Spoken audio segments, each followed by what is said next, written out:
Assalamu alaikum, good morning. I am Medhat Abbas and I welcome you to Gohar Publishers. They have a strategy of redefining the geography of education through digital resources for conceptual learning.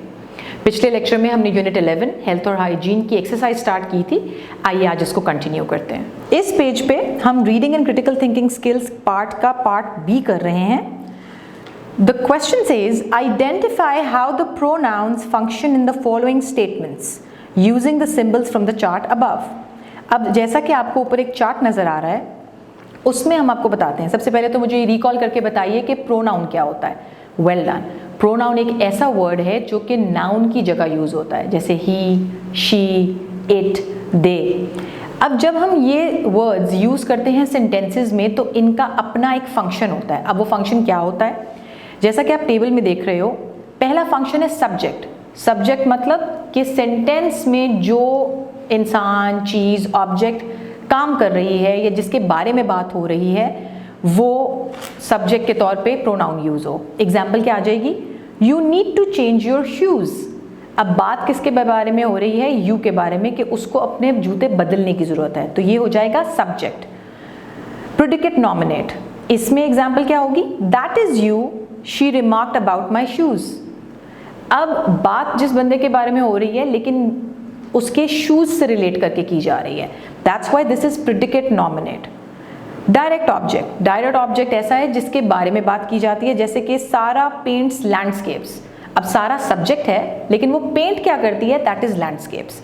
सो यहाँ पे जो landscapes है वो हो जाएगा direct object. Indirect object, I wrote my brother a heartfelt letter. लिखा letter गया जो कि ऑब्जेक्ट था, बट लिखा किसको? ब्रदर को। That's why it's indirect object. Object of preposition, this isn't about मी।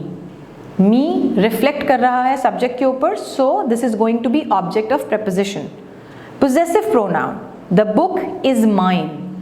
कि बुक जो है वो सब्जेक्ट है लेकिन किसकी है? वो मेरी है, तो मैं ही रिफ्लेक्ट कर रही हूँ कि ये चीज़ मेरी ही है।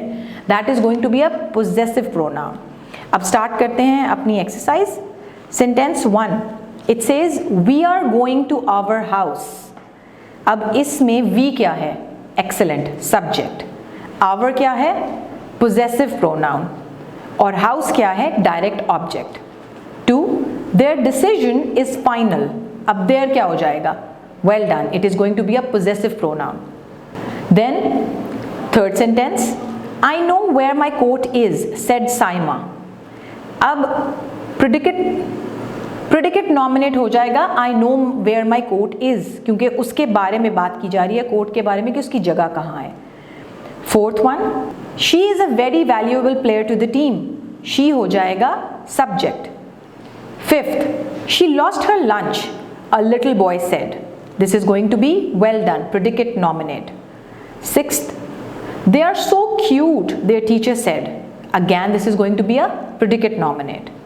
7, they were engrossed in the exhibit and forgot about them. अब they subject है, them जिसमें reflect किया जा रहा है एंड में, this is going to be a possessive pronoun. Well done. 8, their teacher helped looked for the lost coat. अब there हो जाएगा subject और lost coat. Coat क्या होगा? It is going to be the direct object. 9, Tariq gave me some story books. अब Tariq is going to be the subject and story books is going to be the direct object. 10th, that is not about her. Her is going to be object of preposition. Part C, answer the following questions. First question है, how many times do you brush your teeth? Now, अगर आप story का reference लेंगे तो answer होगा I brush my teeth twice a day and after eating too much sweets. 2, what do you do to care for your teeth? आप अपने दांतों का ख्याल रखने के लिए क्या करते हैं? I brush my teeth twice a day, और मैं स्वीट्स खाने के बाद भी अपने दांतों को ब्रश करता हूँ। 3, do you like the story benefits of hygiene? Why? ये ऐसा क्वेश्चन है जिसमें आप अपनी मर्जी का जवाब दे सकते हैं। अगर आपको पसंद है कि क्यों पसंद है तो वो भी लिखिए, और अगर नहीं पसंद तो वो भी वजह लिखिए। मेरे पास एक सैम्पल आंसर है जो कि मैं आपको बता देती हूँ।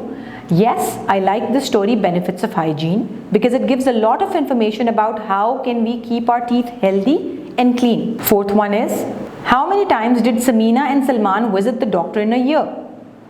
Now, Samina and Salman visited the doctor twice in a year.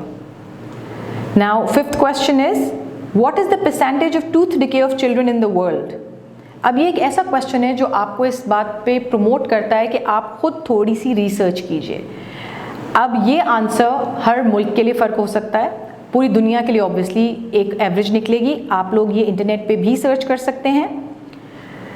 Next section is formal and lexical aspects of language.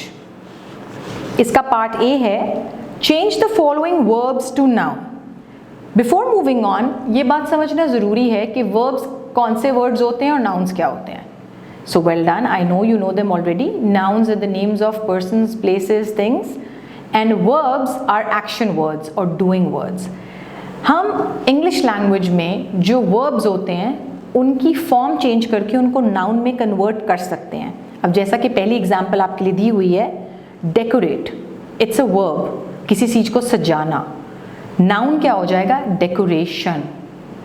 इसी तरह माइग्रेट का हो जाएगा माइग्रेशन, डिस्टॉर्ट का हो जाएगा डिस्टॉर्शन, आर्ग्यू का हो जाएगा आर्ग्यूमेंट, एग्री का हो जाएगा अग्रीमेंट, अम्यूज का हो जाएगा अम्यूजमेंट, टॉलरेट का हो जाएगा tolerance. Part B is recognize and identify the common gender used for both male and female. अब हमने कॉमन जेंडर सर्कल करना है। Grab your pencil and let's just circle them. Common gender क्या होता है? ऐसा जेंडर जिसको हम न्यूट्रली यूज करते हैं, ना मेल ना female. So fish, it's called a common gender. Teacher, male हो या फीमेल हो उसको हम टीचर ही कहते हैं। डॉक्टर, अगेन मेल हो या फीमेल हो उसको हम डॉक्टर ही कहते हैं। एनिमल, एनिमल भी विदाउट एनी जेंडर न्यूट्रली हम कंसिडर कर सकते हैं। Friend, leader and baby. Last section is writing skills.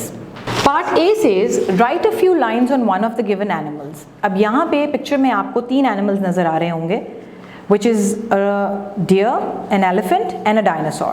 आप इसमें से चूज करके अपनी पसंद के किसी एक एनिमल पे एटलीस्ट 10 to 12 लाइन्स लिखिएगा। आप इसके बारे में जब डिस्कस करेंगे या लिखेंगे तो यू नीड टू कंसिडर कि ये एनिमल कौन सा है, क्या खाता है, इसकी फिजिकली कितने पार्ट्स हैं, ये रहता कहाँ है।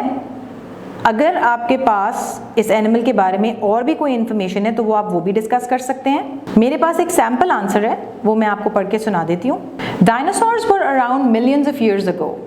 दे were more than 700 species. Dinosaurs lived on all continents. They were the largest reptiles. Some dinosaurs were fierce and carnivores while others were land and laid eggs. They walked on their toes. Part B, write a short paragraph about cleanliness. अब क्योंकि story में hygiene और health discuss हुई है, आपको कोई बहुत सारे आइडियाज़ मिल जाएंगे, लेकिन आई वुड लाइक कि आप अपना पैराग्राफ जो है वो अपनी हाइजीन की रूटीन को कंसिडर करके लिखिए। तो बच्चों, यहाँ ख़त्म होती है हमारी यूनिट 11 की एक्सरसाइज। मैं मिलूंगी आपसे नेक्स्ट वीडियो में, तब तक के लिए मुझे इजाज़त दीजिए। This is me signing off. अल्लाह हाफिज़।